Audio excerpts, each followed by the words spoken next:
पहले का पुरनिया अनपढ़ रहल, पहले का पुरनिया अनपढ़ रहल, पर मान सम्मान पे लड़त रहे और दो चार लोग रहे पढ़ल लिखल, कई गांव के चिट्ठी पढ़ल। धीरे धीरे हर गाँव में, धीरे धीरे हर गाँव में खंभा पर टेलीफोन गयल और पीसीओ से मनई बतियावे तक खाना एकदम सुन है। पढ़े लिखे वाले लड़कन के, पढ़े लिखे वाले लड़कन के नईकी स्टाइल खाए गई और बेटवा बाप महतारी घर में वीडियो मोबाइल पाए गई। अब घरे घरे घंटी बाजे, घरे घरे घंटी बाजे, गाना मोबाइल गावत बा और घर भर के परिवार लपट के 24 घंटा बतियावत बा। बेटवा कहे हेलो बाबूजी, बेटवा कहे हेलो बाबूजी, परदेश में अपना पड़ता है और जितना कमाई लो से ढेर हमारे मोबाइल खर्चा।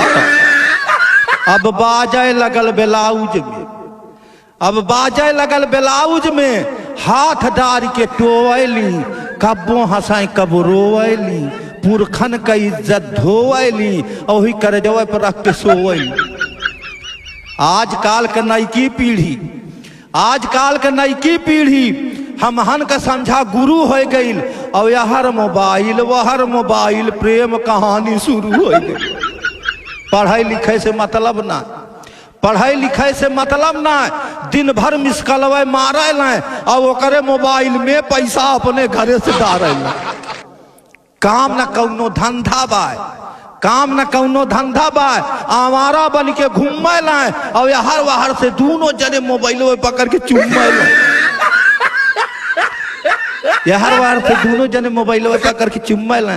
तो नक्सलवाद आतंकवाद के तुरंत मोबाइल खबर देत बा, लूट छिनैती या डकैती यही मोबाइल से मर्डर होत बा। तो भूतकाल भविष्य काल वर्तमान काल के ख्याल करा और गलत मोबाइल आपन मत गुलाब इस्तेमाल करा। जय जय।